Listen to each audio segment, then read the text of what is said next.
this episode, we shift from stopping the bleeding to making sure the wound actually heals, because containment is only the midpoint of a successful security response. After an incident is contained, beginners often feel a rush to declare victory, restore everything quickly, and move on. But that instinct is exactly how organizations get reinfected, surprised by hidden persistence, or embarrassed by a second outage caused by the same root issue. Eradication and recovery are the phases where you remove the attacker's foothold, correct the conditions that enabled compromise, and bring services back in a way that is verifiably trustworthy. Verification, monitoring, and closure criteria are what turn these phases into disciplined leadership work instead of hopeful improvisation. If you lead these steps carefully, you protect the organization from repeat damage, and you build confidence that the environment is stable. The goal is not to feel done. The goal is to be done in a way you can defend with evidence. A practical way to understand eradication is to treat it as the removal of unwanted capability from your environment, not simply the removal of visible malware or a single compromised account. Attackers rarely rely on only one method, and many incidents involve multiple access paths, such as stolen credentials, misconfigurations, exposed services, or embedded persistence that survives simple cleanup. Beginners often assume that deleting a suspicious file or re-imaging one machine equals eradication, but those actions can miss the mechanism that allowed compromise or the secondary backdoors that remain. Eradication therefore starts with a clear hypothesis about how the attacker entered and how they stayed, and it uses evidence from the investigation to focus work on the true root. Leaders should insist that eradication is tied to an attack narrative that makes sense, because without a narrative, teams tend to chase symptoms while leaving causes untouched. When you remove causes, you reduce the probability of recurrence, and that is the real measure of eradication success. Verification is the discipline that prevents eradication from becoming a wish, because it forces the team to prove that unwanted access and unwanted behavior are gone. Verification means checking the environment in a way that is aligned to what the attacker did, not just checking that systems boot and users can log in. If the incident involved credential theft, verification includes confirming that compromised credentials were reset, that privileged access paths were reviewed, and that unusual authentication patterns have stopped. If the incident involved exploitation of a vulnerability, verification includes confirming that the vulnerable condition is fixed across all relevant systems, not just the first one you noticed. If the incident involved persistence, verification includes searching for evidence that persistence mechanisms are removed and cannot be re-established easily. Beginners often confuse verification with reassurance, like asking whether anyone sees alarms, but verification should be evidence-driven and specific.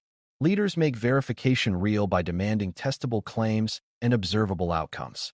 Monitoring is the safety net that keeps recovery from becoming a blind leap, because even well-executed eradication can miss something, especially when time pressure and system complexity are high.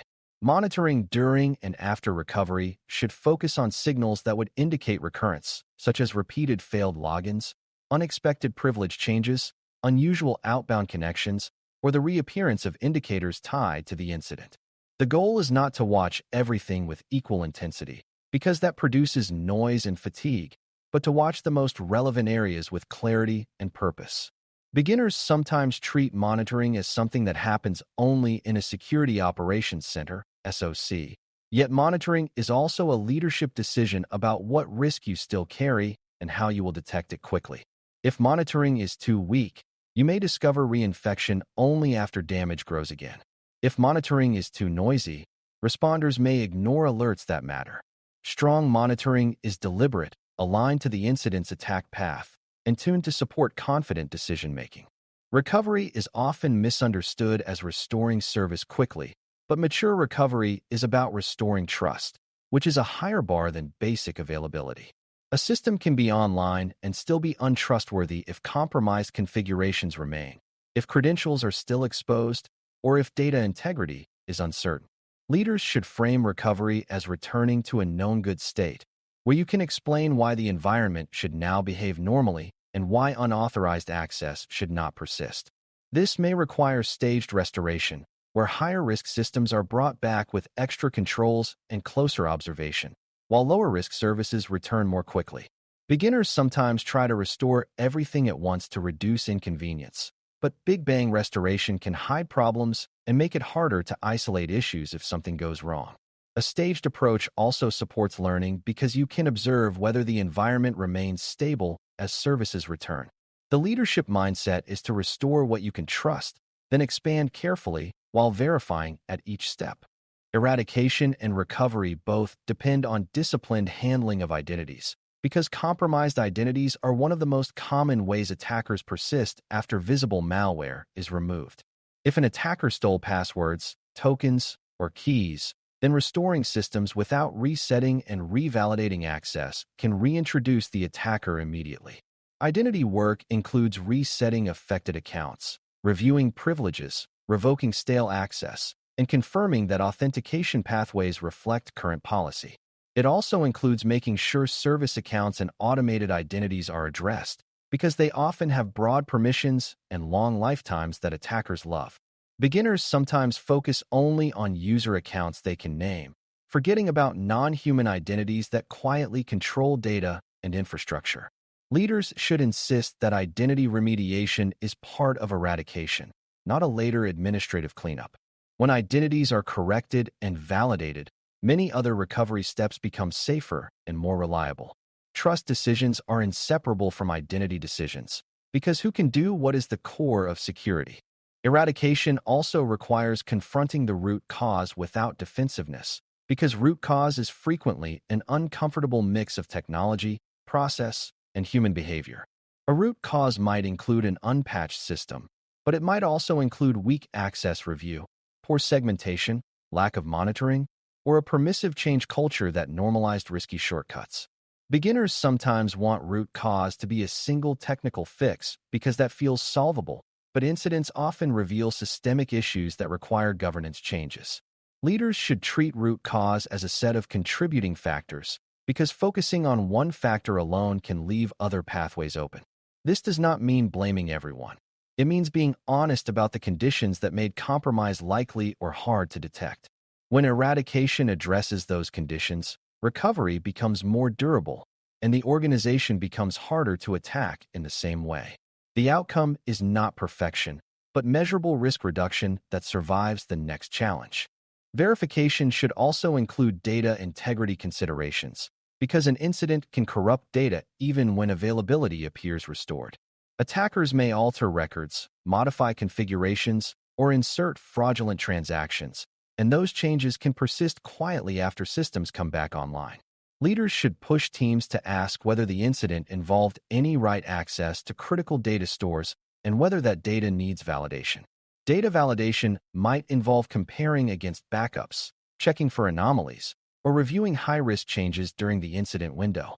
Beginners often assume that if data was not encrypted or deleted, it must be fine, but integrity failures can be more damaging than outages because they can lead to incorrect business decisions and long-term trust erosion. Recovery should therefore include an integrity confidence statement, even if it is partial, describing what was checked and what remains uncertain. This helps executives understand residual risk and helps operations make safer choices while investigations continue. Trustworthy recovery is as much about accurate data as it is about running services. Monitoring during recovery should be paired with clear thresholds for action, because watching without a plan turns monitoring into passive anxiety. Teams should know what signals would trigger further containment, what signals require escalation, and what signals are expected noise during restoration. Beginners sometimes treat every alert as proof the attacker is back, which can lead to repeated shutdowns, while others dismiss alerts as normal recovery turbulence, which can allow recurrence. Leaders create discipline by requiring that monitoring rules tie back to the incident narrative and that responders know how to interpret the key indicators. If the incident involved credential misuse, then monitoring for unusual authentication patterns becomes high leverage. If the incident involved unusual outbound traffic, then monitoring for similar patterns during recovery becomes critical. The point is not to guess, but to predefine what recurrence would look like and how quickly you will respond. Monitoring becomes confidence building when it is connected to clear decision criteria. Closure criteria are the final piece that turns eradication and recovery into a life cycle rather than an endless state of vigilance. Closure criteria are explicit conditions that must be met before the organization declares the incident closed and transitions from response mode back to normal operations. Beginners sometimes think closing an incident is merely announcing that systems are back online, but closure should reflect evidence that the environment is stable, that the attacker's access is removed, and that key risks are understood and managed. Closure criteria often include verification outcomes, such as confirming patches or configuration changes are applied across scope, confirming credential resets and access reviews are complete, and confirming monitoring has remained clean for an appropriate period. They can also include documentation outcomes, such as a complete timeline and clear ownership of follow-up actions that are not finished yet. Leaders should insist that closure criteria are written and agreed upon early, because that prevents pressure from forcing premature closure. When closure is criteria-based, it becomes a professional decision, not a mood. A common misconception is that eradication must eliminate every trace of uncertainty before you can recover, but in real operations, you sometimes must restore service while investigations continue. The leadership skill is to manage that trade-off openly by separating what must be known now from what can be learned later, and by putting controls in place to reduce risk while uncertainty remains. For example, you might restore a service with tighter access restrictions, additional monitoring, and limited functionality until you confirm broader integrity. Beginners often view uncertainty as failure, but uncertainty is normal in complex incidents, and the better goal is to make uncertainty visible and bounded.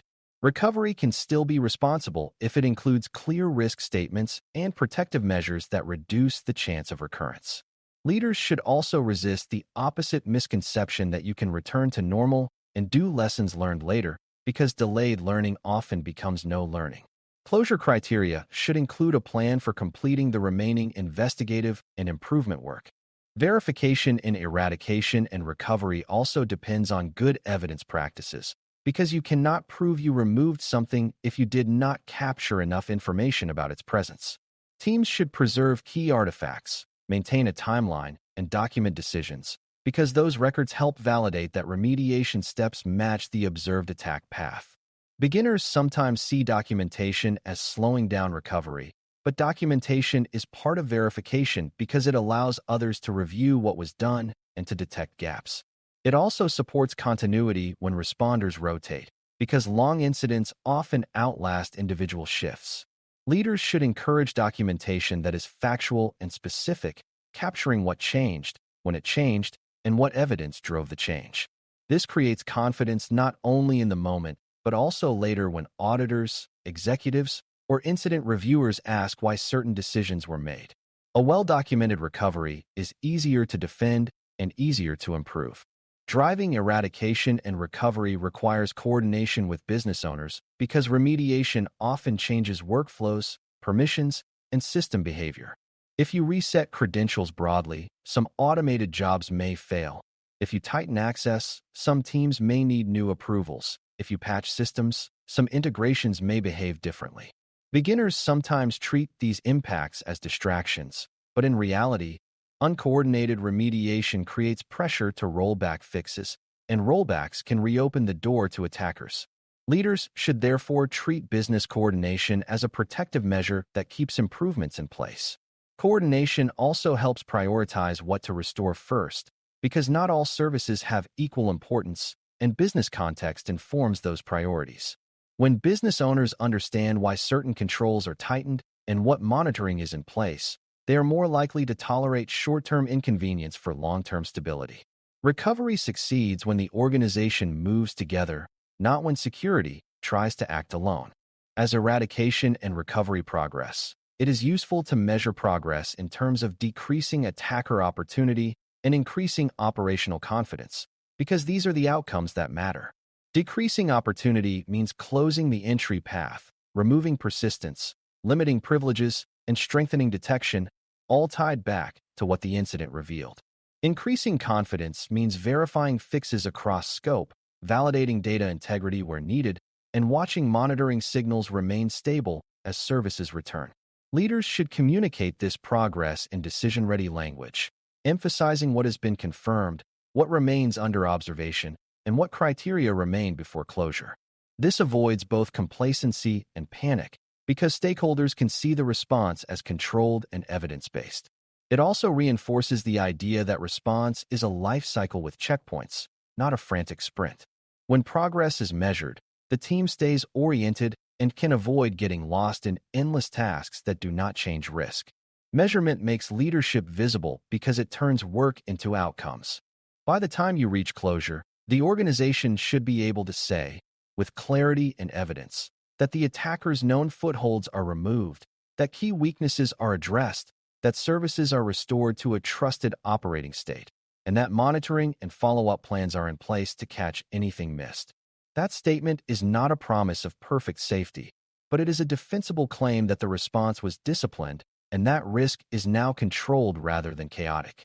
Verification ensures your actions worked, monitoring ensures you can detect recurrence quickly, and closure criteria ensure you do not declare victory based on fatigue or pressure.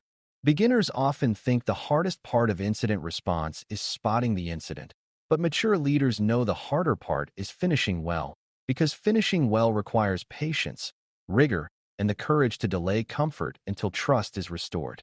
When you can drive eradication and recovery with this mindset, you protect the organization from repeat harm and you turn a crisis into improved resilience. That is the real win of incident response leadership, and it is exactly the kind of disciplined thinking the GSLC expects you to demonstrate. Thanks for listening. For more audio courses, daily newsletters, and more, please visit baremetalcyber.com.